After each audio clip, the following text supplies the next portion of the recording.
한화 디펜스의 노르웨이 수출형 자주포 K9 비다르의 추가 수출 기미가 엿보인다. 노르웨이 측에서 2017년 맺은 K9 자주포 관련 옵션 계약을 검토 중인 것으로 알려지고 있다. 18일 업계에 따르면 노르웨이 군 당국이 한화 디펜스와 2017년 맺은 수주 계약에 포함된 옵션분 발행을 추진하고 있다. 한화 디펜스의 무기를 인도받아 운용 중인 노르웨이가 만족감을 드러내며 추가 계약을 중장기적으로 검토하고 있는 것. 옵션분은 K9 자주포 23문 추가 공급이다. 계약 규모는 2천억 원대로 업계는 추정하고 있다. 옵션분은 계약 당시 포함돼 추가 수주 기대감을 높였던 부분이다. 본보 2019년 9월 23일 참고 한화 디펜스 노르웨이병 K9 자주포 출고 유럽 수출기를 물고 만약 옵션 계약이 성사될 경우 한화 디펜스는 노르웨이에 총 46문의 K9 자주포를 공급하게 된다. 이와 관련해 프로데 술베르그 주한 노르웨이 대사는 지난 7월 23일 창원에서 있는 한화 디펜스 공장을 방문했다. 당시 술베르그 대사는 K9 자주포 사업을 성공적으로 완수하기 위해 노력한 한화 디펜스 노고와 헌신에 깊은 인상을 받았다며 감사를 표했다. 앞서 한화 디펜스는 지난 2017년 12월 한화 디펜스가 노르웨이 육군으로부터 2,132억 원 규모로 수주한 무기 공급 계약을 이행 중이다. 한화 디펜스는 지난 5월 22문의 K9 자주포와 5대 K10 탄약 운반차 일부를 노르웨이 육군에 인도를 시작했다. 남은 물량은 3문의 K9 자주포와 1대 K10 탄약차로 오는 25일 선적되어는 9에서 10월에 전달될 예정이다. 현재 노르웨이 군 당국은 노후된 M109 자주포를 대신 K9 자주포를 도입, 금현대화를 추진하고 있다. 내년 실전 배치를 목표로 노르웨이 육군 포병 경쟁력을 강화한다는 계획이다. 한화 디펜스 독자 기술로 개발한 K9 155mm 자주곡사포는 화력 전투를 위한 긴 사거리, 실시간 신속한 집중 화력 제공을 위한 빠른 발사 속도 등 우수한 성능을 갖추고 있다. 사격 후 신속한 진지 편함이 가능하고 기동성 및 생존성이 뛰어나며 나토 규격 적용 등 각국의 요구 사양을 충족하는 맞춤형 자주포를 개발, 사막에서 설원까지 다양한 작전 환경에서 운용이 입증돼 국내를 넘어 해외로 수출되고 있다. 노르웨이 수출형 자주포 비다르는 K9 개량형 자주포인 K9 픽 일부 사양이 적용됐다.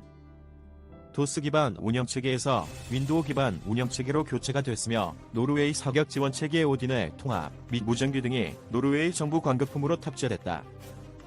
노르웨이가 독자적으로 개발 운영하는 사격 지휘 체계와 연동되며 전후방 카메라 및 조종수 자동안 전장치가 도입이 됐다. 한화 디펜스 관계자는 추가 옵션 사항은 있으나 아직 공식 계약이 성사되지 않았다며 현재 노르웨이 군 당국과 협의 중이라고 밝혔다. 적국 전략망 무력화, 정전 폭탄, 개발 가시화, 한화, LIG X1, 풍산 참여. 유사시 적국의 전력망을 무력화시키는 정전탄 개발이 가시화됐다. 국방과학연구소가 대한민국 공군이 사용할 정전탄인 블랙아웃 밤 개발 업체를 선정하면서 국산 정전탄 개발에 속도를 내고 있다. 18일 영국 민간 군사정보 매체 제인스는 에드가 정전탄 체계 개발에 필요한 시제 업체 선정을 완료했다고 보도했다. 제임스 보도에 따르면 풍산이 무기 케이스를 구축하고 LIG X1이 유도 키트와 시스템 통합을 담당한다. 신관은 주 한화가 맡아 개발한다. 이들은 다음 달 시제품 개발 계약을 체결해 본격 개발에 돌입, 오는 2024년 11월 완료할 예정이다. 탄소 섬유탄이라 불리는 블랙아웃 밤은 탄소 섬유로 채운 원통형 자탄 200여 개를 내정한 유도 폭탄으로 투하되면 자탄들이 확산돼 적의 전력망을 무력화시킨다. 폭격은 들어가 있지 않고 탄소 섬유가 들어가 있어 비살상 무기로 분류된다. 물리적 대상을 파괴하는 무기는 아니지만 상대방의 전력망을 사용 불능 상태로 만들어버린다는 의미로 영어로 블랙아웃 밤으로 불린다. 이번에 개발되는 블랙아웃 밤은 풍산이 제공하는 컴퓨터 생성 이미지를 기반으로 사거리가 길어 먼 거리에서 적을 공격할 수 있는 스탠드오프형 무기로 개발된다. 윗면에 접힌 날개 2개와 꼬리 부분에 적어도 5개의 휩쓸린 직사각형 지느러미가 있는 것처럼 보이는 게 특징이다. 본격 양산 전 개발되는 시제기용 정전탄 탄체는 미 공군이 운영 중인 QBU-94 정전탄과 동일하게 클러스터 폭탄을 탄체로 사용할 것으로 알려졌다. 국내에서 개발된 스마트 폭탄인 KGGB와 같이 날개가 달린 유도 키트를 적용해 사거리와 공격 각도를 대폭 늘린다는 방침이다. 블랙아웃 밤의 위력은 대단하다. 미군이 적국 공습 때 주로 쓰일 정도로 전역망 마비를 통해 적국을 무력화시킨다. 실제 미군은 지난 1999년 5월 유고슬라비아 공습 당시 정전탄을 사용해 유고슬라비아 전역에 공급되는 전력 70%를 차단했고, 2003년 이라크 전때에도 정전탄 공습으로 30일간 지역 전력망을 무너뜨렸다. 레드의 블랙아웃 밤 국산화 체계 개발은 국방부의 2017에서 2021 국방중기 계획에 포함된 사항이다. 당시 국방부는 정전탄 개발을 포함시켜오는 2021년까지 탄소 섬유탄 수백 발을 실전 배치하겠다고 밝혔다. 이를 위해 레드는 탐색 개발을 통해 체계와 주요 구성품에 대한 위험 분석과 기술 및 공학적 해석, 시뮬레이션을 해 개발 가능성을 확인했고, 지난 6월 정전탄 체계 개발에 필요한 시제 업체 선정하기 위한 제안서를 공고했다. 업계 관계자는 적위 전력망을 마비시키는 국산 정전탄 체계 개발이 본격화된다며 다음 달 시제품 개발 계약을 체결한 뒤 오는 2024년 11월 무기 개발을 완료할 것이라고 밝혔다. 아군 보호하며 상륙 작전, 적 내륙 중심지 진격. 적해 안에 대규모 병력을 투입하는 상륙작전은 한국 전쟁 당시 인천 상륙작전처럼 전쟁의 양상을 아군에 유리한 방향으로 바꾸는데 결정적 역할을 한다. 하지만 상륙작전은 일반 육군 부대가 수행하기 힘들다. 해병대가 육해공군과 별도로 존재하는 이유다. 상륙돌 격장갑차는 이런 해병대의 상징적 존재다. 기존에 사용됐던 상륙주정은 병력과 장비를 수송할 수 있었지만 방탄 능력이 부족하고 해안 접근에 제약이 많았다. 이 같은 문제를 해결하고자 미 해병대가 1940년대에 도입한 장비가 상륙돌 격장갑차다. 태평양 전쟁과 한국 전쟁에서 미 해병대는 LVT 상륙돌 격장갑차를 이용하여 상륙작전을 감행해 상당한 효과를 거뒀다.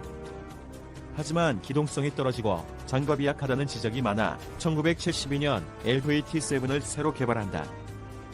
현대 상륙돌 격장갑차의 원형으로 평가받는 LVT-7은 워터제트 추진 방식을 적용해 바다에서의 이동 속도를 높이고 차체를 알루미늄으로 제작해 무게를 줄였다. LVT-7의 성능에 만족한 미 해병대는 1980년대 초 LVT-7에 40mm 고속 유탄기관총을 장착하는 등의 개량 작업을 거친 AAV-7A1을 실전 배치했다. 단순한 상륙작전 지원이 아닌 적 내륙 깊숙한 곳까지 진격한다는 미 해병대의 변화된 작전 개념이 반영됐다. AAV-7A1은 1, 2차 걸프전에서 미 해병대의 핵심 전력으로 활약했다.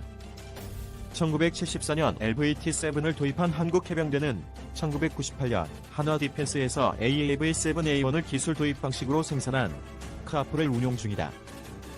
카프는 카프7A1, 칵7A1, 카르7A2로 구분된다. 한국 해병대에서 가장 많이 쓰이는 카프7A1은 상륙작전에 투입된 해병대원들을 보호한다. 상륙교 두보를 확보한 뒤에는 전차와 함께 적 내륙 지역으로 진격하는 임무를 수행한다. 2020년대 이후 카프는 전장 환경의 빠른 변화에 맞춰 새로운 기능이 추가될 것으로 보인다. 군 당국은 최근 군사통신위성 아나시스 2호 발사를 계기로 상륙작전 지휘함과 카프를 연결하는 위성통신체계 구축을 추진하고 있다.